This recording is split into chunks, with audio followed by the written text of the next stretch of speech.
आज का एक ब्रीफ इंट्रोडक्शन रहेगा हमारा सी प्लस प्लस के बारे में कि क्या होता है सी प्लस प्लस, कैसे ये सी से थोड़ा सा डिफरेंट है और क्या क्या चीज़ें हम यहाँ कर सकते हैं और ये कैसा प्रोग्रामिंग लैंग्वेज है।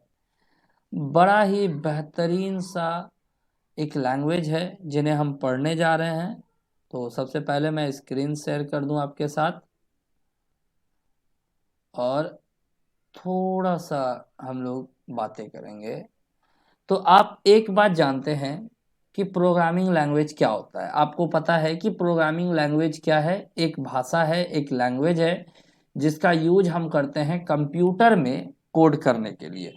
मतलब अगर हमको कंप्यूटर को कुछ समझाना है, कंप्यूटर से कम्युनिकेट करना है, तो हमको यूज करना होगा किसी न किसी भाषा का। सॉफ्टवेयर क्या होता है? सॉफ्टवेयर एक माध्यम है जिसके मदद से हम कंप्यूटर को कमांड देते हैं और कंप्यूटर हमारा काम करता है। और उस सॉफ्टवेयर को बनाने के लिए, मतलब कमांड देने के लिए, हमको जरूरत होता है एक लैंग्वेज का, जिसको हम प्रोग्रामिंग लैंग्वेज कहते हैं। हम पहले भी जानते हैं लैंग्वेज के बारे में। आप जैसे Hindi language, English language use करते हैं, उसी तरह प्रोग्रामिंग लैंग्वेज है। हिंदी का काम है, किसी को हिंदी में कमांड देना है तो हिंदी का यूज करते हैं, किसी को इंग्लिश में कमांड देना है तो इंग्लिश का यूज करते हैं। उसी तरह हमको कंप्यूटर को कमांड देना है किसी न किसी प्रोग्रामिंग लैंग्वेज में, तो हम यूज करते हैं प्रोग्रामिंग लैंग्वेज का। अब कितने तरह के प्रोग्रामिंग लैंग्वेज हो सकते हैं? तो भैया जिस तरह से बहुत सारे भाषा होते हैं इंसान के कम्युनिकेशन के लिए, हिंदी, इंग्लिश, उर्दू, बंगाली वगैरह वगैरह, उसी तरह से यहाँ भी बहुत सारे भाषा होते हैं कंप्यूटर को बात करने के लिए, कंप्यूटर को। और अभी हम लोग पढ़ने वाले हैं सी प्लस प्लस। तो एक ब्रीफ इंट्रोडक्शन थोड़ा सा लेंगे सी प्लस प्लस का कि क्या होता है सी प्लस प्लस, कैसा प्रोग्रामिंग लैंग्वेज है, कहाँ से आया है, इसमें क्या चीज़ें हम कर सकते हैं, इन सारी चीज़ों के बारे में। तो हम सबसे पहले अगर कहें तो सी प्लस प्लस क्या है, तो एक सिंपल सा लाइन समझो कि ये एक्सटेंशन ऑफ सी है। मतलब मैक्सिमम चीज़ें आप सी वाला ही यहाँ पर देखते हैं। C plus plus is an extension of C programming. ये सी प्रोग्रामिंग का एक एक्सटेंशन है। मतलब जो चीज़ें हमने सी में पढ़ा हुआ है उनको तो यहाँ रखेंगे ही, साथ ही साथ हम एक नया कॉन्सेप्ट यहाँ पर सीखेंगे जिसे कहा जाता है ऑब्जेक्ट ओरिएंटेड। ये बड़ा ही इम्पोर्टेंट कॉन्सेप्ट होने वाला है आपके प्रोग्रामिंग की दुनिया का, क्योंकि बाद में ऑब्जेक्ट ओरिएंटेड पे ही हमारा सारा का सारा सॉफ्टवेयर, मतलब जितना सॉफ्टवेयर आप पढ़ोगे, मतलब जितना लैंग्वेज आप आगे पढ़ोगे, चाहे जावा पढ़ लो, सी शार्प पढ़ लो, विजुअल बेसिक पढ़ लो, अभी आपके सेमेस्टर में एक और पेपर होगा डॉट नेट पढ़ लो, all are the object oriented. ये एक बड़ा ही मस्त पैराडिग्म है, बहुत इंपॉर्टेंट और बड़े मजेदार है ये। इनके यूज से सॉफ्टवेयर डेवलपमेंट मतलब बहुत आसान हो गया। जहाँ एक पहाड़ की तरह लगता था डेवलपमेंट लोगों को, वहाँ वो लोग आसानी से काम करने लगे, एक आसानी से डेवलपमेंट यहाँ पे करने लगे। तो हम सबसे पहली बात समझे, तो अगर हम कहें सी प्लस प्लस क्या है, तो this is an extension of C. मतलब सी का ही अपग्रेडेड पार्ट है, अपग्रेडेड लैंग्वेज है। इसका बनाया भी गया है इस तरह से। आपको बताएं तो इसका पहला नाम क्या था? सी प्लस प्लस का पहला नाम था सी विथ क्लासेस। इसका जो फर्स्ट टाइम जब बना तो इसका नाम रखा गया सी विथ क्लासेस। लेकिन हुआ क्या कि मजा नहीं आ रहा था। ये जो सी विथ क्लासेस नाम रखा गया ना, तो थोड़ा सा आप समझो कि डेवलपर को लग नहीं रहा था कि ये किसी प्रोग्रामिंग लैंग्वेज का नाम है। तो उन्होंने कहा नहीं, ऐसा नाम हम नहीं रखेंगे, हम थोड़ा सा अपडेट करेंगे इस नाम में। और उन्होंने एक अच्छा सा नाम सोचने का कोशिश किया। तो उन्हें लगा कि सी में एक नया फीचर्स जोड़ दिए हैं, किस चीज का, तो भैया क्लास का जोड़ दिए हैं। तो मतलब सी अपडेट हो गया, सी एक पॉइंट से अपडेट हो गया। तो उन्होंने डेवलपर के स्टाइल में सोचा। तो आपको एक बात पता होगा, एक ऑपरेटर आप पढ़ते होंगे प्लस प्लस, पढ़े हैं आप, सी पढ़े होंगे तो आपको थोड़ा सा नॉलेज होगा प्लस प्लस के बारे में। प्लस प्लस क्या है, एक ऑपरेटर है जिसका काम होता है किसी भी वैल्यू को 1 से बढ़ा देना, इंक्रीज कर देना। तो यहां भी उन्होंने क्या किया कि जैसे एक वेरिएबल है इंट एक्स और इसमें 10 रखा हुआ है, आप समझो इंट एक्स एक वेरिएबल है। आप सी पढ़े हैं तो आपको इतना बेसिक पता होगा कि हम इस तरह से वेरिएबल बनाते हैं और उसमें वैल्यूज स्टोर करते हैं। तो इंट एक्स एक वेरिएबल है और एक्स में 10 रखा है, और अगर हम लिख दें एक्स प्लस प्लस तो इसका मतलब होगा एक्स का वैल्यू 1 से बढ़ गया। मतलब अगली बार एक्स का वैल्यू 10 ना होकर के 11 हो गया, ये वैल्यू 10 ना होकर के 11 हो गया, मतलब 1 से बढ़ गया। सिमिलरली उन्होंने देखा कि सी प्रोग्रामिंग के कॉन्सेप्ट में एक नया कॉन्सेप्ट आ गया क्लास का, तो इन्होंने इसका नाम ही रख दिया सी प्लस प्लस। ऐसा सोच के उन्होंने इसका नाम रखा, थोड़ा डेवलपर वाला स्टाइल में रखा, नाम हो गया सी प्लस प्लस। ठीक है, तो हम लोग यहाँ पे पढ़ते हैं सी प्लस प्लस, जो कि सी का ही एक्सटेंशन है, मतलब सी का ही थोड़ा सा अपडेटेड फॉर्म है। सी में ही एक नया कॉन्सेप्ट जुड़ गया ऑब्जेक्ट ओरिएंटेड का। तो उन्हें तो पढ़ेंगे ही हम, साथ ही साथ हम यहाँ पर सी में जो बेसिक हमारा छूट गया होगा, अगर आपको कहीं डाउट हुआ होगा, कोई क्लियर नहीं हो पाया होगा कोई भी कॉन्सेप्ट, आई थिंक अगर ऐसा होता है, ना हो तो ही बढ़िया है, लेकिन अगर ऐसा हुआ है तो हम लोग उन्हें कवर करते हुए, क्योंकि हमने पहले कहा कि सी और सी प्लस प्लस सिमिलर है। अगर आपको सी आता है तो आपको 60% सी प्लस प्लस आता है, क्योंकि यहाँ पर आप जो चीजें पढ़ेंगे, आप लूप पढ़ेंगे वो सेम होगा, आप कंडीशन पढ़ेंगे, इफ एल्स वाला कंडीशनल स्टेटमेंट वो सेम होगा, ऑपरेटर लगभग सेम होगा।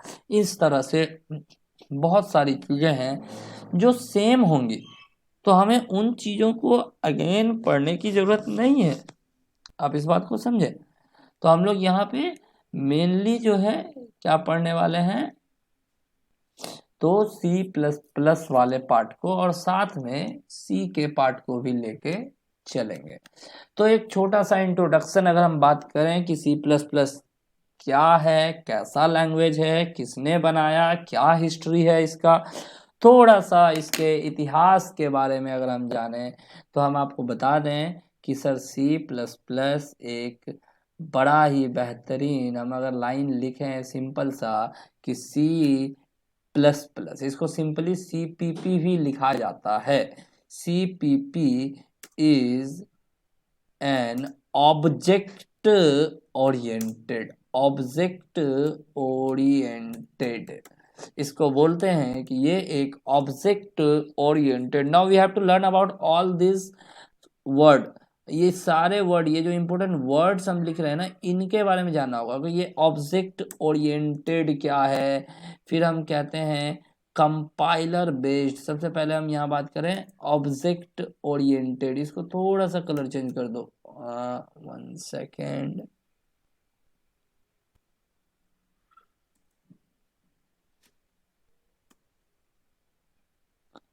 ओके, यहाँ से करना होगा।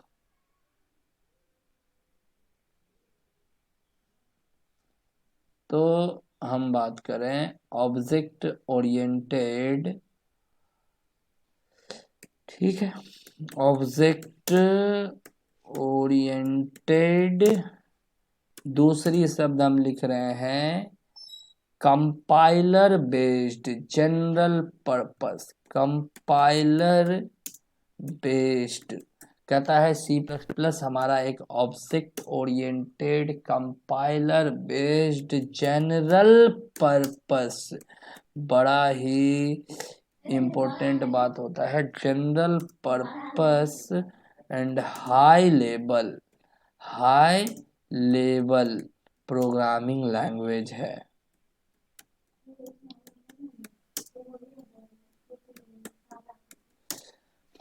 तो थोड़ी सी चीजें आपको समझनी होंगी कि ये जो चीजें हमने लिखा इनके बारे में थोड़ा थोड़ा इस इंपॉर्टेंट वर्ड के बारे में समझो।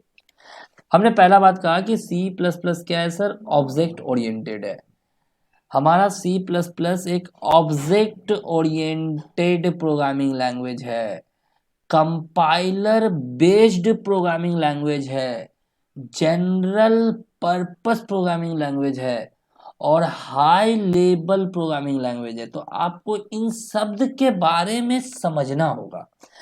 तो सबसे पहले बात करें जनरल पर्पस, तो ये जनरल पर्पस का क्या मतलब हो गया?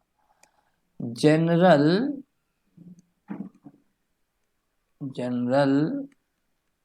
पर्पस, तो ये जनरल पर्पस क्या हो गया?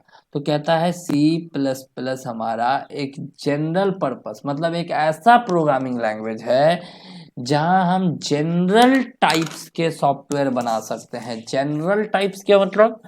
यहां पर हम हो सकता है कि कोई गेम बना सकते हैं, हो सकता है कि कोई कंसोल एप्लीकेशन बना सकते हैं। कंसोल मतलब अभी तक जो आप बनाते आ रहे हैं सी में, जिसमें कैरेक्टर यूजर इंटरफेस हो, मतलब कि जहां पर लिखा हुआ सिर्फ आता है, बटन वगैरह नहीं दिखता है। वहां हमको ये नहीं दिखता है कि इस बटन पे दबाएंगे तो ये होगा, ये नहीं, हमें कमांड आता है, लिखना पड़ता है कि जैसे इंटर ए नंबर लिखा हुआ है और हम अब इंटर ही करेंगे। जैसे फॉर एडिशन प्रेस 1, एक बटन नहीं है, वहां पे लिखा हुआ है कि आप 1 दबाइए कंप्यूटर में और इंटर दबाइए एडिशन करने के लिए। तो आप 1 दबाएंगे तो वो एडिशन करेगा, फिर 2 दबाएंगे तो वो सब्ट्रैक्शन करेगा, 3 दबाएंगे तो इस तरह के काम को हम कहते हैं CUI या कंपाइलर बेस्ड। अगर सिंपली देखें तो अगर हम यहाँ देखो, ये कंसोल एप्लीकेशन होता है, जैसे ये हम लिख रहे हैं CMD, ये हमने खोला तो ये जो देख रहे हो आप इस तरह से होता है हमारा, ये इस तरह से होता है CUI एप्लीकेशन, जिसको हम कंसोल एप्लीकेशन कह रहे हैं। यहाँ कोई भी बटन नहीं होता है आपके पास, आपको जो करना है आपको विथ कमांड करना है। आपको एक फाइल क्रिएट करना है, आप यहाँ फाइल करो, आपको देखना है मेरे पास क्या, आपको जैसे फाइल खोलते हैं, दिस पीसी खोलते हैं, डी ड्राइव में चले जाते हैं, तो आपको यहाँ डी कॉलन लिख के इंटर करना होगा, तो आप डी ड्राइव में चले गए।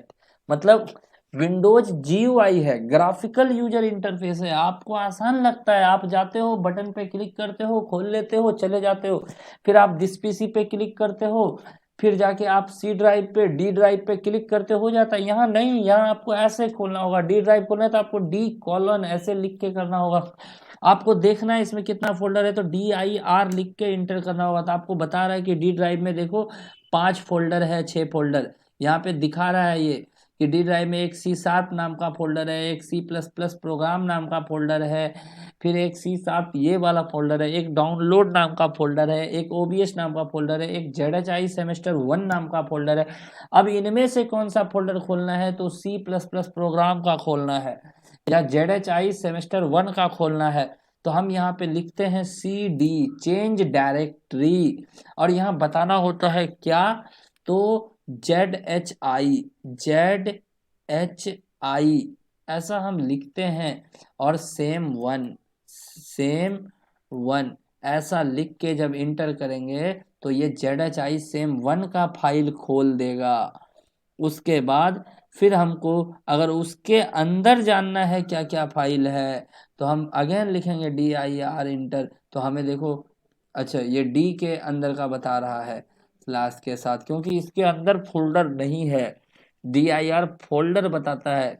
तो इसके अंदर ZHI के अंदर फोल्डर नहीं है हमारा, वहाँ पे कुछ इमेजेस हैं, तो इमेज को डायरेक्ट नहीं बताएगा। तो यहाँ पर ये हमें बता रहा है कि डी के अंदर भैया ये सब फोल्डर है, आप देख सकते हैं। इस तरह का अगर सॉफ्टवेयर मिले आपको, इस तरह का इंटरफेस मिले, तो इसको कहते हैं कंसोल एप्लीकेशन। यहाँ कोई बटन नहीं, कोई टेक्स्ट बॉक्स नहीं, कोई आइकन नहीं, सिर्फ ऐसे ही। पहले हमारा कंप्यूटर ऐसा ही कुछ होता था, बाद में ग्राफिक्स आया, GUI आया, और विंडोज ने एक ऐसा ऑपरेटिंग सिस्टम बना दिया जहां आपको सब चीज बटन में दिखता है, इसीलिए कोई भी चला लेता है। पहले कंप्यूटर कोई नहीं चला पाता था, जो पढ़ा लिखा होता था वही चला सकता था, सब नहीं चला सकता था। जिनको कंप्यूटर आता था अच्छे से वही चला सकता था, जिनको सारे कमांड पता होते थे। आज तो आप देखोगे कहीं भी कोई भी खरीद के, जिन्हें कुछ नहीं आता है वो भी खरीद लिया है, मूवी देख रहा है, कम से कम बटन देख देख के, क्लिक कर करके अपना काम कर रहा है।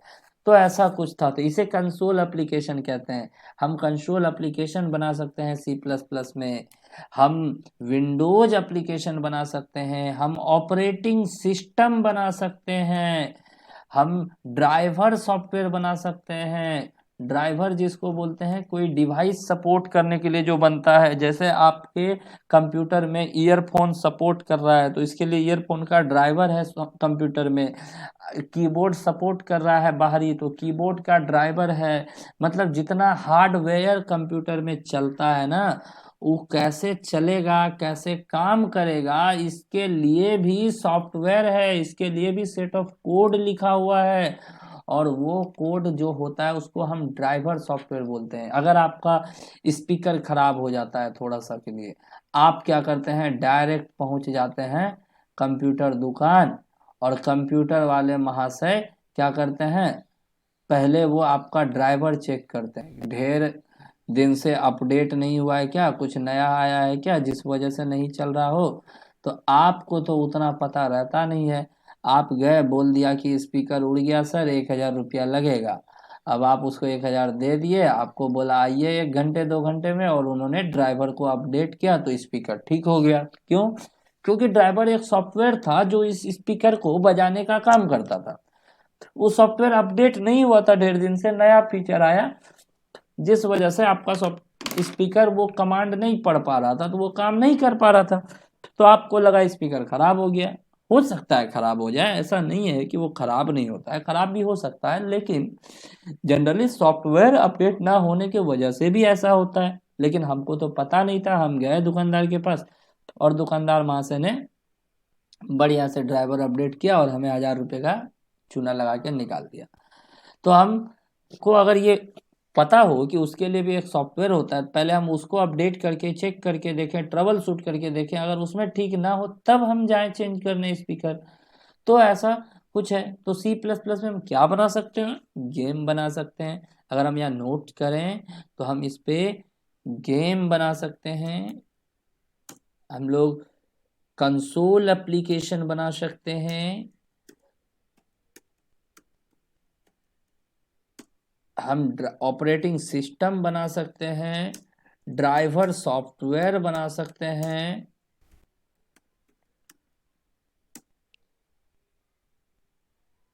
Game, console application, operating system, driver software.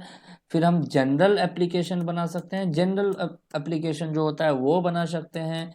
हम विंडोज के लिए एप्लीकेशन बना सकते हैं, विंडोज एप्लीकेशन बना सकते हैं। तो इस तरह से बहुत सारे जनरल पर्पस में हम बहुत सारे एप्लीकेशंस वगैरह C++ में बना सकते हैं, और यही चीज़ें आपको जानना है। तो हम जनरली अगर बात करें तो C++ क्या है, अगर जनरल पर्पस हमने जो लिखा था वहां जनरल पर्पस, तो जनरल पर्पस का क्या मतलब है, जैसे जनरल स्टोर होता है वहां क्या मिलता है, जनरल सामान मिलता है यूज का, उसी तरह C++ मेरा जनरल पर्पस है। मतलब हम यहाँ जनरल पर्पस के सारे डेवलपमेंट कर सकते हैं, जो सॉफ्टवेयर चाहिए जनरल पर्पस के लिए वो सारा हम यहाँ पे बना सकते हैं। ठीक है। दूसरा हम बात करते हैं कंपाइलर बेस्ड मतलब ये हमारा एक कंपाइलर बेस्ड प्रोग्रामिंग लैंग्वेज है। जैसे सी भी हमारा कंपाइलर बेस्ड था। सी में अगर हम प्रोग्राम लिख के कंप्यूटर को दे देते रन करने तो डायरेक्ट रन नहीं करता, उसके लिए मेरे पास सी का कंपाइलर चाहिए था। जब तक सी का कंपाइलर नहीं था तो हम ये काम नहीं कर सकते थे। तो इसको कहते हैं कंपाइलर बेस। कंपाइलर का काम क्या है? तो सी देखो, सी हो या सी प्लस प्लस हो, सारे हैं हाई लेवल लैंग्वेज। मतलब हम सब में लिखते हैं इंग्लिश के तरह, ऐसे इंग्लिश लाइक लैंग्वेज लिख रहे हैं हम। ऐसे लिखते हैं इफ, लगता है ना कि इंग्लिश में लिख रहे हैं। हम लिखते हैं प्रिंट, ऐसा लगता है कि इंग्लिश में लिख रहे हैं। हम लिखते हैं for, while, while, do while, तब तक करिए जब तक, ऐसा ऐसा कुछ लिखते हैं। तो इसके वजह से इसे हम इंग्लिश लाइक लैंग्वेज कहते हैं और इन्हें कहा जाता है हाई लेवल प्रोग्रामिंग लैंग्वेज। अब हाई लेवल प्रोग्रामिंग लैंग्वेज हम पढ़ रहे हैं, सीधी सी बात समझो। और हम कंप्यूटर को क्या समझाना चाह रहे हैं? कंप्यूटर तो समझता है मशीन लेवल, मतलब 0 1। तो उसको 0 1 में समझाने के लिए मेरा इस भाषा को जो हमने हाई लेवल में लिखा उसको बदलने के लिए कुछ चाहिए या नहीं चाहिए? तो हमारे हाई लेवल लैंग्वेज को 0 1 में, मतलब लॉ लेवल में, मशीन लेवल में बदलने के लिए एक सॉफ्टवेयर चाहिए जिन्हें हम कह रहे हैं कंपाइलर। तो ये हमारा एक सॉफ्टवेयर होता है जो हाई लेवल को बदलने का काम करता है लॉ लेवल में, और इस सॉफ्टवेयर को कहते हैं कंपाइलर। और कंपाइलर की हम अगर बात करें तो ये करता क्या है? तो मेरा जो हाई लेवल लैंग्वेज है, मतलब सी प्लस प्लस का जो कोड है जिसको हम लिखते हैं, तो जिसको इंग्लिश में लिखते हैं ना, उनको कहा जाता है सोर्स कोड। तो सोर्स कोड को बदलने का काम करता है किसमें? तो लॉ लेवल में, मतलब ऑब्जेक्ट कोड में। ऑब्जेक्ट, इसको कहा जाता है ऑब्जेक्ट फाइल।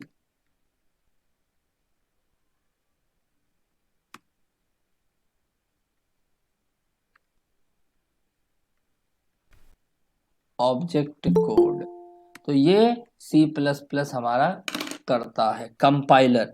इसीलिए हमने कहा कि ये कंपाइलर बेस्ड प्रोग्रामिंग लैंग्वेज है। हमने आपको कहा कि ये हमारा कंपाइलर बेस्ड प्रोग्रामिंग लैंग्वेज है, मतलब कि हम सी प्लस प्लस को कोड देते हैं इंग्लिश लाइक लैंग्वेज में, और उस कंप्यूटर में एक कंपाइलर होगा हमारा सी प्लस प्लस का जो उसको बदल देगा मशीन कोड में, जिसको हम ऑब्जेक्ट कोड कहेंगे। और इसीलिए हम कह रहे हैं कि सी प्लस प्लस एक कंपाइलर बेस्ड प्रोग्रामिंग लैंग्वेज है। ये क्या है? एक कंपाइलर बेस्ड प्रोग्रामिंग लैंग्वेज है। तो अगला टर्म हमने कहा यहाँ पे कंपाइलर बेस्ड। अब हाई लेवल किसको बोलते हैं? तो हाई लेवल अभी हमने आपको समझाया। हाई लेवल मतलब कि इंग्लिश लाइक लैंग्वेज। हम जो प्रोग्रामिंग लिखते हैं वो इंग्लिश के तरह लिखते हैं, हिंदी में नहीं लिखते हैं, ठीक है। यहाँ पे हिंदी भी हमारा एक तरह का हाई लेवल लैंग्वेज है, लेकिन हम यहाँ कह रहे हैं कि जो इंग्लिश लाइक लैंग्वेज होता है, मतलब जिसको कंप्यूटर को कन्वर्ट करना पड़े, जो भाषा हम आसानी से समझ पा रहे हैं, कंप्यूटर नहीं समझ पा रहा है, हम उन्हें कह रहे हैं हाई लेवल। तो हाई लेवल प्रोग्रामिंग लैंग्वेज होता है हमारा सी प्लस प्लस, ठीक है। तो हमने पहला कहा कि आपको क्या, कि सी प्लस प्लस क्या है हमारा? तो compiler based high level general purpose, दोनों तीनों का मतलब समझे हम। अब अगला मीनिंग समझिए, ऑब्जेक्ट ओरिएंटेड। ये बड़ा ही इंपॉर्टेंट, हमने कहा ये एक पूरा चैप्टर होगा हमारा ऑब्जेक्ट ओरिएंटेड। अभी हम बस आपको एक छोटा सा डिस्कशन देंगे इसका, मतलब टीजर भी नहीं कह लो उसको, टीजर से भी कम, खाली पोस्टर होता है ना फिल्म का, वो आपको बता रहे हैं।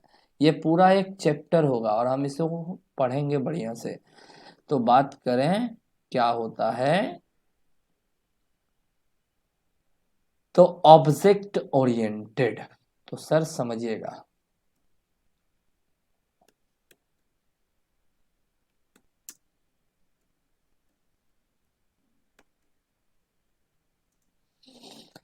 देखो ऐसा सॉफ्टवेयर डेवलपमेंट का प्रोसेस, देखिए ये ऑब्जेक्ट ओरिएंटेड क्या है, ये सब सॉफ्टवेयर डेवलपमेंट करने का एक पैराडिगम है। पैराडिगम मतलब कॉन्सेप्ट है, प्रोसेस है, तरीका है जिसको लोग फॉलो करते हैं, जिनमें से हमारे पास कुछ पॉपुलर पैराडिगम्स थे, उन्हीं में से एक ऑब्जेक्ट ओरिएंटेड भी है। सबसे पहले सॉफ्टवेयर जो बनता था वो बनता था सीक्वेंशियली, मतलब लोग लाइन बाय लाइन कोड लिखते थे, सीधा सीधा रन करते थे। लेकिन लाइन बाय लाइन में तुम ही सोचो कि कोई काम तुमको कह दें एक लाइन से लिखो, अब एक लाइन से लिखोगे तो उसमें बड़ा टास्क तुम नहीं कर पाओगे। कोई भी काम अगर हम सोचें एक लाइन से करें, मतलब लाइन बाय लाइन, पहले ये किए फिर ये किए फिर ये किए फिर ये किए फिर ये किए, तो सर हम लार्ज काम नहीं कर पाएंगे। इस तरह से जो लार्ज काम होता है वो हम नहीं कर पाएंगे, क्योंकि लार्ज काम में क्या होता है, एक काम के बीच में दूसरा काम पड़ जाता है, तो पहले उस काम को करना पड़ता है फिर इस काम को हमें करना पड़ता है। तो इसके लिए सीक्वेंशियल प्रोग्रामिंग हो गया बेकार, मतलब एक लाइन से कोई भी कोड कर रहे हैं तो हमारा काम नहीं हो रहा है। उसके बाद जैसे सॉफ्टवेयर बनाना है, अब सॉफ्टवेयर बनाना है तो सर कॉलेज का सॉफ्टवेयर बनाना है। अब कॉलेज में क्या होता है, तो कॉलेज में तो सर बहुत सारी चीज़ें होती है। अब कॉलेज में अगर हमारी बहुत सारी चीज़ें होती है और हम उसका सॉफ्टवेयर बना रहे हैं, तो आप खुद सोचो, आप लाइन बाय लाइन क्या बात लिखोगे कंप्यूटर में सॉफ्टवेयर बनाने के लिए। आप पहला लिखोगे कि एडमिशन करना है, आप एडमिशन का कोड लाइन बाय लाइन लिखे, फिर एडमिशन के बाद आप लिख रहे हो रिजल्ट का कोड एग्जाम का, तो पहले एग्जाम का लिखें कि फिर रिजल्ट का लिखें, कैसे लिखें कौन सा कोड, तो ये समझ ही नहीं आएगा, पल्ले ही नहीं पड़ेगा लोगों को। तो बड़ा सॉफ्टवेयर सिक्वेंशियल प्रोग्रामिंग में नहीं बन पा रहा था। उसके बाद आया प्रोसीड्यूरल प्रोग्रामिंग, स्ट्रक्चरल प्रोग्रामिंग, हमें कहा प्रोसीड्यूरल प्रोसीड्यूरल प्रोग्रामिंग, जिसको हम कह रहे हैं स्ट्रक्चरल प्रोग्रामिंग, जो कि सी प्रोग्रामिंग था हमारा। वहां आप छोटे छोटे फंक्शन में काम को बांट दिए, मतलब लाइन बाय लाइन नहीं लिखे, फंक्शन में लिखे। आप अगर बड़ा कोड लिखेंगे सी प्रोग्रामिंग में तो आप फंक्शन में बांटते हैं। जैसे मान लो हमको एडमिशन के लिए लिखना है, तो हम एगो ब्लॉक बना देंगे, इसमें सारा कोड होगा एडमिशन के बारे में। फिर रिजल्ट का बनाना होगा तो एक ब्लॉक बना देंगे, इसमें सारा कोड होगा रिजल्ट के बारे में। एग्जाम का बनाना होगा, एक ब्लॉक बना देंगे और इसमें सारा कोड होगा एग्जाम के बारे में। टीचर का लिखना है, सॉफ्टवेयर है तो उसमें टीचर का भी डिटेल होगा, तो टीचर का रजिस्ट्रेशन लिखना है तो एक ब्लॉक बना देंगे, मतलब छोटा छोटा ब्लॉक ऑफ कोड हम वहां लिखने लगे थे। और उस हर ब्लॉक को हम फंक्शन के नाम से जानते हैं, और फंक्शन का ही दूसरा नाम प्रोसीजर है। तो यहाँ फंक्शन के नाम से जानते हैं कि एक फंक्शन हो गया एडमिशन का, एक फंक्शन हो गया एग्जाम का, एक फंक्शन हो गया रिजल्ट का, एक फंक्शन हो गया टीचर के रजिस्ट्रेशन का, एक फंक्शन हो गया टीचर के सैलरी का, एक फंक्शन हो गया हमारा सर्टिफिकेट डाउनलोड करने का। मतलब सब काम को छोटा छोटा फंक्शन में बांट दिए। लेकिन यहाँ भी थोड़ा दिक्कत आ रहा है। दिक्कत क्या आ रहा है, तो आप सोचो, आप हमको बताओ कितना फंक्शन आप बनाओगे अपने कॉलेज में। अगर आप फंक्शन ओरिएंटेड प्रोग्रामिंग बना रहे हो तो हर काम के लिए एक फंक्शन बनाओगे, तो आप कितना फंक्शन आप अपने कॉलेज में बनाओगे, कितना काम हो सकता है। आप सोचो कि कितने तरह के फंक्शन हम बना सकते हैं, कितने तरह के काम हो सकते हैं, बता सकते हो, पॉसिबल है। दिक्कत है, दिक्कत क्या है कि हम बोल रहे हैं कि सर एडमिशन होता है, रिजल्ट होता है, एग्ज़ाम होता है, रजिस्ट्रेशन होता है, हम लोग फी पेमेंट करते हैं। इस बीच में अटेंडेंस छूट गया, नोट्स छूट गया, क्लास छूट गया, उसके बाद हम टीचर में पहुंच गए, टीचर का फंक्शन बोलने लगे, फिर पता चला कुछ छोड़ दिए, किसी और का फंक्शन में चले गए। ना तो हम सारा फंक्शन एग्जैक्टली बता पा रहे हैं, बता देंगे, ऐसा नहीं है कि नहीं बता पाएंगे, बहुत सोचना पड़ेगा, बहुत समय लगेगा, तब जाके कंप्लीटली हम सारे फंक्शंस को नोटेड डाउन कर पाएंगे और बना पाएंगे। तो ऐसे सॉफ्टवेयर बनाएंगे तो हमको तो सॉफ्टवेयर बनाने में भैया महीना भर लग जाएगा, एक एक सॉफ्टवेयर बनाने में सालों लग जाएगा, तो फिर कैसे काम चलेगा? तो ऐसा कोई कॉन्सेप्ट लाइए जिसमें बांटना आसान हो, मतलब हम ये एडमिशन अलग बनाए, रिजल्ट अलग बनाए, और एग्जाम अलग बनाए, नोट का अलग बनाए, अपने क्लास का अलग बनाए, अटेंडेंस का फंक्शन अलग बनाए, क्लास का स्टेटस रखना होगा, आज क्या क्लास हुआ क्या नहीं, नोट्स जो मिलेगा उसके लिए फंक्शन होगा, अटेंडेंस के लिए फंक्शन होगा, हमारा सर्टिफिकेट के लिए फंक्शन होगा, हमारा कोई डिटेल अपडेट करना है उसके लिए फंक्शन होगा। तो इन सारे फंक्शन को एक एक करके सोचें तो हमारा कोड क्या हो जाएगा, थोड़ा मिक्स हो जाएगा। ध्यान से देखो, तो एक यहाँ पे आप देख रहे हो कि क्या है, तो एक फंक्शन यहाँ है स्टूडेंट का, फिर एक फंक्शन है स्टूडेंट का, फिर एक फंक्शन है टीचर का, फिर एक फंक्शन है टीचर का, फिर एक फंक्शन है स्टूडेंट का। तो इस तरह से हमारा प्रोग्रामिंग कॉम्प्लेक्स हो जाएगा। उसके बाद प्रोग्राम में एक नियम होता है कि कोई वेरिएबल आप अगर इसके अंदर बनाए हैं, वेरिएबल जानते हैं आप क्या होता है, डेटा स्टोर करता है। मतलब आपको अगर प्रोग्रामिंग में स्टूडेंट का एडमिशन लेना है तो रोल नेम मार्क्स वगैरह इनपुट चाहिए, तो उसके लिए आप यहाँ वेरिएबल बनाते हैं इंट रोल। तो आपने इंट रोल बना लिया यहाँ पे और रोल इनपुट ले लिया आपने, बहुत बढ़िया किया। लेकिन वही रोल एडमिशन के समय जो आया वही जरूरत होगा एग्जाम के समय। लेकिन नियम क्या है प्रोसीड्यूरल का, सी प्रोग्रामिंग आप पढ़ें तो आपको पता होगा कि रोल को अगर इस फंक्शन के अंदर हमने बनाया है तो हम उस रोल को इस फंक्शन में यूज नहीं कर सकते हैं। यहाँ हम रोल इक्वल टू नहीं लिख सकते हैं। यहाँ अगर हम रोल लिख दिए तो कंप्यूटर समझेगा ही नहीं, उसको ये रोल समझ ही नहीं आएगा। क्यों? क्योंकि वो रोल बना कहाँ पे है, वो रोल बना हुआ है यहाँ पे इस वाले फंक्शन के अंदर में, वो रोल बना हुआ है। मान लीजिए ये एडमिशन फंक्शन है, तो एडमिशन फंक्शन के अंदर में, लेकिन हमें उसका यूज कहाँ करना है सर, तो हमें यूज करना है रिजल्ट फंक्शन में या एग्जाम फंक्शन में। अब एग्जाम में वो यूज होगा ही नहीं, एरर दे देगा। तो इसके लिए क्या उपाय, ये नहीं यूज होगा, यहाँ हम इसको क्रॉस करेंगे।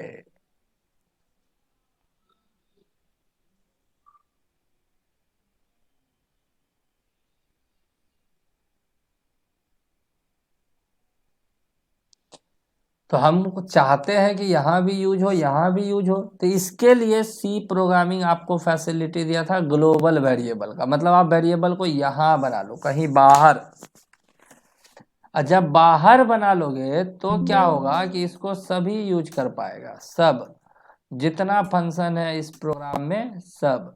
यही तो पंगा है सर, कि जितना फंक्शन है सब यूज कर पाएगा। यही तो काम गड़बड़ हो गया ना हमारा। हम चाहते हैं कि इस रोल को यूज करे, बहुत बढ़िया बात है, हमें अच्छा भी लगेगा कि 3-4 फंक्शन यूज कर रहा है, लेकिन सब नहीं करे। इस रोल का यूज टीचर को नहीं है। टीचर को क्या जरूरी है, टीचर के डिटेल में रोल का क्या काम है, या टीचर को एक्सेस है भी तो भैया कुछ ही चीजें, हमारा कुछ ही डेटा एक्सेस है ना, हमारा सारा डेटा टीचर को एक्सेस नहीं है। तो टीचर उस रोल का यूज कैसे कर लेगा? या मान लो ठीक है टीचर यूज कर रहा है, हमारे यहाँ नॉन टीचिंग स्टाफ है कुछ जो मतलब पढ़ाते नहीं है और उनका काम होता है कॉलेज का साफ सफाई करना, रजिस्टर वगैरह देखना, ये वगैरह सारा काम जो होता है, उन्हें मेरे रोल से क्या मतलब है? उनको मेरे डिटेल से क्या मतलब है। लेकिन अगर हमने इस वेरिएबल को बाहर बना दिया, यहाँ बना दिया, तो इसको पूरा का पूरा फंक्शन यूज करेगा। मतलब मेरे सॉफ्टवेयर में 1000 फंक्शन है तो हजारों यूज करेगा। और अगर अंदर बना दे रहे हैं तो सिर्फ यही यूज कर रहा है, दूसरा नहीं कर रहा है। दोनों जगह पंगा है। यहाँ पंगा क्या है, सब यूज करेगा तो मेरा सिक्योरिटी लॉस हो जाएगा। और प्रोग्रामिंग के दुनिया में सबसे बड़ा आज का जो चैलेंज है वो है सिक्योरिटी। लोग कुछ भी खरीदता है तो सबसे पहले उसके मन में डर होता है हैकिंग का, कि हैक ना हो जाए मेरा डेटा। क्योंकि जैसे मेरा डेटा हैक हो गया, काम खत्म। उसके बाद लोग का सारा पर्सनल इंफॉर्मेशन, बहुत सारी चीजें हैं जो लॉस हो सकता है। तुमको अपना बैंक अकाउंट वगैरह हैक होने का डर हमेशा रहता है। तो ये क्या है, सिक्योरिटी। और अगर हमने मान लो ये अभी ना कॉलेज बोल रहे हैं हम बैंक का सॉफ्टवेयर बना रहे हैं, मेरा पासवर्ड जो है वो अगर यहाँ बना हो ग्लोबल, तो बैंक में तो बहुत सारा सॉफ्टवेयर है, बहुत सारा चीज है, बहुत सारा वेरिएबल है। तो उस ग्लोबल पासवर्ड को तो कोई यूज कर लेगा, क्योंकि ग्लोबल है। तो मेरा पासवर्ड सिक्योर कहाँ रहा, जब सिक्योर नहीं रहेगा तब तो कोई भी यूज कर लेगा। लेकिन अगर हम इसके अंदर बना दें, अपने अकाउंट के अंदर, तो दूसरे चीज में हम हो सकता है एटीएम फंक्शन में यूज नहीं कर पाए, तो भारी समस्या है भैया। तो इसी का सॉल्यूशन लेकर आया ऑब्जेक्ट ओरिएंटेड। बोला ऑब्जेक्ट ओरिएंटेड का मतलब आप सॉफ्टवेयर बनाओगे जरूर, आप बांटोगे भी उसको, लेकिन कैसे बांटोगे, तो ऑब्जेक्ट में बांटोगे। आप जो सॉफ्टवेयर बनाओगे उस सॉफ्टवेयर को हम ऑब्जेक्ट के फॉर्मेट में बांटेंगे। अब ऑब्जेक्ट क्या होता है, तो ऑब्जेक्ट आप पढ़े हैं कि ऑब्जेक्ट कोई भी रियल वर्ल्ड एंटिटी होता है। मतलब फिजिक्स में तो कम से कम पढ़े हो ऑब्जेक्ट क्या होता है। तो यहाँ भी हम उसी के बारे में बात करेंगे, ऑब्जेक्ट क्या होता है। तो जैसे कॉलेज गए तो अब कॉलेज में फंक्शन नहीं बनाएंगे हम, इन्हें एडमिशन अलग बना रहे हैं, रजिस्ट्रेशन अलग बना रहे हैं, रिजल्ट अलग बना रहे हैं, एग्जाम अलग बना रहे हैं। नहीं, ऐसा नहीं करेंगे भाई साहब। हम क्या करेंगे, हम देखेंगे कॉलेज में ऑब्जेक्ट क्या क्या है। तो कॉलेज में एक है स्टूडेंट, तो एक पूरा कोड होगा स्टूडेंट के लिए। दूसरा है टीचर, तो एक पूरा कोड होगा टीचर के लिए।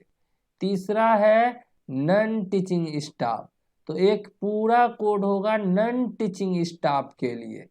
और उसके बाद क्या करेंगे, स्टूडेंट के अंदर क्या क्या रहेगा, तो स्टूडेंट के अंदर स्टूडेंट जिस जिस डेटा का यूज करेगा वो सारा वेरिएबल रहेगा। मतलब यहाँ रोल रहेगा, यहाँ नेम रहेगा, मतलब स्टूडेंट को क्या क्या यूज करना है वो सब यहाँ रहेगा। यहाँ मार्क्स रहेगा, यहाँ स्टूडेंट का क्या कहते हैं, father name, mother name, student का मार्क्स, ये सारा चीज यहाँ पे रहेगा। Date of birth, Aadhaar number, email ID, student के रिलेटेड स्टूडेंट को जितना चीज यूज करना है वो सब यहाँ रहेगा। और जितना फंक्शन स्टूडेंट का होगा वो यहाँ होगा। एक एडमिशन का फंक्शन होगा, एक क्या बोलते हैं हमारा एडमिशन के बाद अगर हम कहें एक एग्ज़ाम का फंक्शन होगा, एक रिजल्ट का फंक्शन होगा, एक एग्ज़ाम हो जाएगा, रिजल्ट हो जाएगा, एक सर्टिफिकेट डाउनलोड का होगा, इशू सर्टिफिकेट, एक अपडेट का होगा, कुछ गलती हो गया तो अपडेट के लिए, फिर एक हमारा अटेंडेंस का होगा, फिर एक हमारे क्या क्या क्लास रूटीन है उसका होगा। इस तरह से स्टूडेंट से रिलेटेड जितने फंक्शंस होंगे उन सभी को हम स्टूडेंट के अंदर रख देंगे और इसको हम कहेंगे student class. This is known as class, इसको हम कहेंगे क्लास। क्लास मतलब क्या होता है? कैटेगरी। ये आपने पढ़ा होगा। क्लास का मतलब होता है कैटेगरी। ये स्टूडेंट क्लास मतलब स्टूडेंट ऐसा होता है। अब जितना स्टूडेंट होगा मेरे कॉलेज में उन सभी के पास ये डिटेल होगा और ये सारे फंक्शंस होंगे, मतलब सारे स्टूडेंट के साथ एडमिशन होगा, सारे स्टूडेंट का हम लोग जो है मार्क्स मतलब एग्जाम होगा, सारे स्टूडेंट का रिजल्ट बनेगा।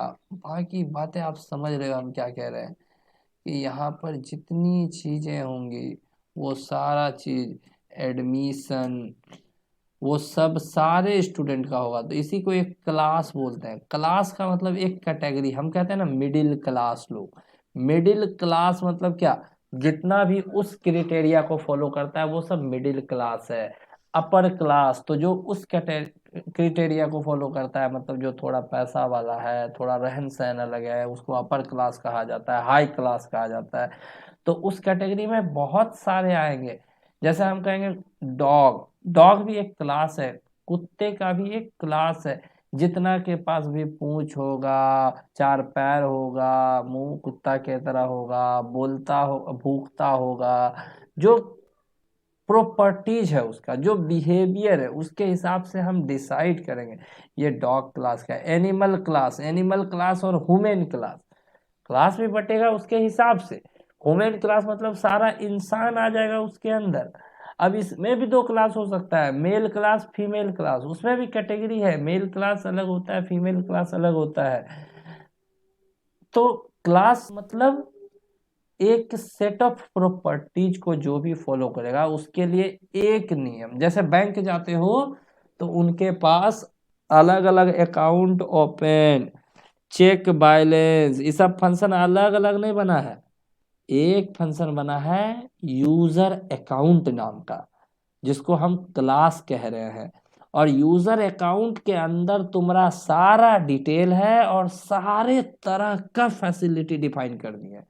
इससे सॉफ्टवेयर को बनाने समय सोचने में, मतलब उसका मॉड्यूल बनाने में, डिजाइन बनाने में बहुत आसान हो जाता है। हम बड़ा आसानी से समझ पाते हैं कि मेरे सॉफ्टवेयर में। अब अगर कोई बोला कॉलेज का सॉफ्टवेयर बनाना है तो तीने बात तो सोचे कि एगो होगा स्टूडेंट, एगो होगा टीचर, एगो होगा नॉन टीचिंग स्टाफ। अब जब स्टूडेंट के बारे में सोचना बनाना है तो सिर्फ स्टूडेंट के बारे में सोचेंगे, बाकी किसी के बारे में तभी नहीं सोचेंगे। जब टीचर का बनाना है तो सिर्फ टीचर के बारे में सोचेंगे, बाकी किसी के बारे में नहीं सोचेंगे। इससे हमारा जो सॉफ्टवेयर का डेवलपमेंट है ना वो बहुत आसान हो जाता है, बहुत ही आसान और बहुत ही मजेदार हो जाता है, आसानी से हम बना पाते हैं। तो ये ऑब्जेक्ट के बेस पे हमारे प्रोग्राम को बांटता है, इसीलिए हम इसको कहते हैं object oriented programming language. Clear है? समझ में आ रहा है ऑब्जेक्ट ओरिएंटेड क्या होता है? तो हमने आज के लेक्चर में ये समझा कि सी प्लस प्लस क्या है।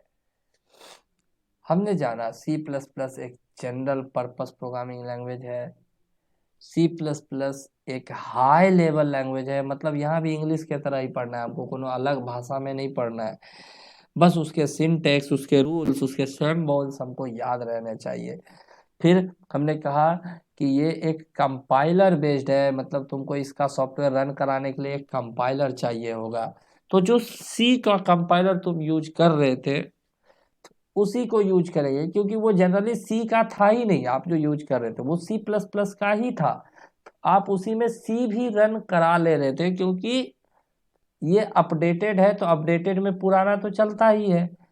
तो आप उस Turbo Dev C plus plus, Turbo C plus plus, Code Blocks, Visual Studio, sorry Visual VS code, Visual Basic Studio Code जो होता है वो हो गया, फिर आप इस तरह से बहुत सारे इसके लिए आईडीई अवेलेबल हैं जिनका यूज करेंगे, और इन सभी के लिए कंपाइलर यूज करते हैं हम लोग, MinGW कंपाइलर, जो इनके साथ ही हालांकि आ जाता है। VS कोड में आपको अलग से इंस्टॉल करना पड़ता है MinGW। तो बाकी देव C++ कोड ब्लॉक्स वगैरह साथ ही में देता है कंपाइलर, तो उसको हम लोग डाउनलोड करेंगे, इंस्टॉल कर लेंगे। जिनके पास नहीं होगा, जिनके पास होगा, सी में कोड कर रहे होंगे, तो और आसान सी बात है। यहाँ पर एक एक करके हर चीज़ों को समझते हुए हम लोग कोशिश करेंगे मैक्सिमम से मैक्सिमम प्रोग्राम बनाने का और समझने के साथ बनाने का। याद रखो, 1000 प्रोग्राम बना लेना कोई बड़ी बात नहीं है। 1000 प्रोग्राम आपको छपवा देंगे, हम लिख देंगे प्रोग्राम, सॉल्यूशन लिख देंगे, आप बना लोगे, बड़ा मजा आएगा। आपको लगेगा हमने तो 1000 प्रोग्राम बनाया है, किसी ने आज तक बनाया नहीं होगा सी पढ़ते समय, C++ पढ़ते समय। तो आपको बता दें कि कोई फायदा नहीं है वो 1000 प्रोग्राम बना के, क्योंकि प्रोग्राम 1000 नहीं, एक बनाइए, ऐसा बनाइए कि उसको बनाने के बाद कोई भी दूसरा प्रोग्राम जो है ना, हम बना सके आसानी से उसी टाइप का, उससे रिलेटेड, उससे मिलता जुलता, उससे थोड़ा डिफरेंस हो, तो उसको हम बिना किसी के मदद लिए बना पाए। क्योंकि सॉफ्टवेयर की दुनिया में छापने से काम नहीं चलेगा। छापा हुआ सॉफ्टवेयर अभी कोई और आदमी व्हाट्सएप बना दे तो व्हाट्सएप थोड़ी उसका चलेगा बाजार में। जो व्हाट्सएप एक बार आया है वही चल रहा है। अब उसके जैसा बहुत सारा सॉफ्टवेयर बन रहा है, लेकिन मार्केट में नहीं चल रहा है, क्योंकि जो पहली बार आया वो चल रहा है। तो आपको इनोवेटिव बनना होगा, कुछ नया करना होगा, खुद से करना होगा, खुद का लॉजिक होना चाहिए, खुद का कॉन्सेप्ट होना चाहिए, तब मजा आता है पढ़ने में। तो हमने बेसिक इंट्रोडक्शन लिया आज C++ का। इसको बनाने वाले का नाम था बजार्ने स्ट्रॉस्ट्रप।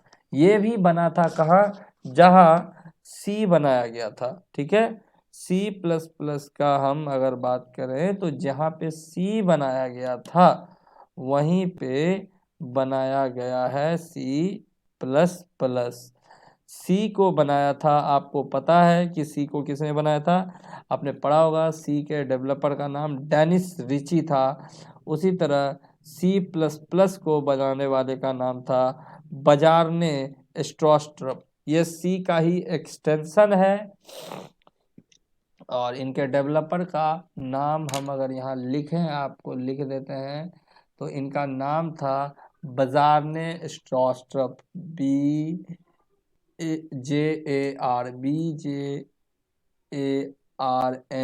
बजार्ने और स्ट्रॉस्ट्रप।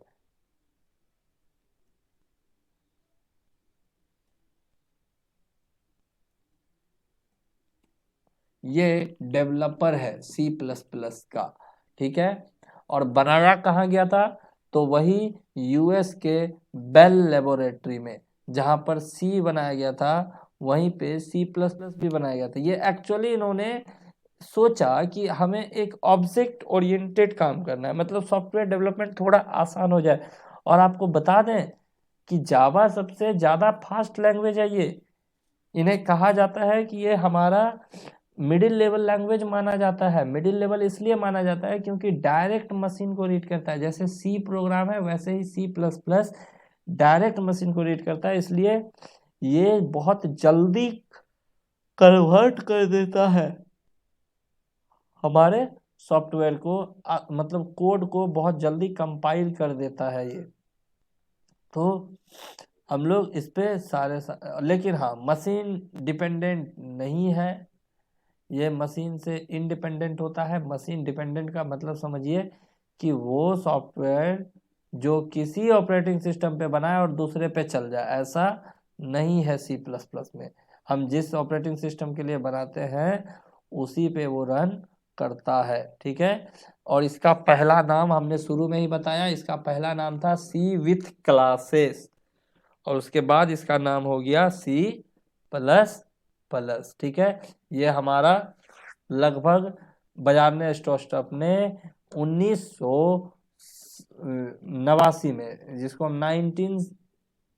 सॉरी 1979 में, जिसको हम कहेंगे 1979 में बनाया था। और इसका नाम इसको पब्लिश किया गया था मेनली 1983 में, जब इसका नाम था सी विथ क्लासेस। इसका नाम था सी विथ क्लासेस। इसका नाम सी विथ क्लासेस था और ये पब्लिश किया गया था 1983 के टाइम में। ठीक है, ये हमारा था। और बनाया कहाँ गया था? तो बेल लेबोरेटरी में, जो कि हमारा मुरे हिल में है। बेल लेबोरेटरी यूएस का ही एक है, जहां पर सी प्रोग्रामिंग भी बना था, वहीं पर इसको भी बनाया गया था। बेल लेबोरेटरी,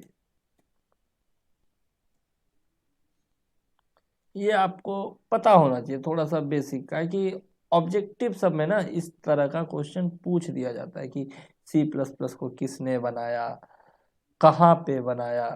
तो you have to know all about of this, जो कि इन मुरे हिल, मुरे हिल जगह का नाम है, यूएस का ही एक जगह है, न्यू जर्सी का मुरे हिल।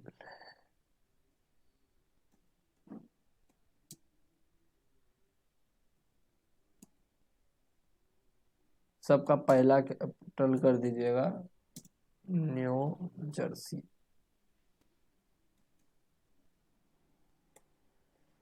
तो ये सी प्लस प्लस का एक बेसिक सा इंट्रोडक्शन हमने दिया। इसका नोट्स और रिकॉर्डेड लेक्चर आपको मिल जाएगा, जिनका मान लीजिए छूट जाएगा, नहीं पढ़ पाए हैं तो उनके, लेकिन आप कोशिश करेंगे क्लास अटेंड करने का, क्योंकि आपको अटेंडेंस के बेसिस पे मार्क्स भी मिलेंगे और उसके बाद बहुत सारी चीज़ें हैं। अगर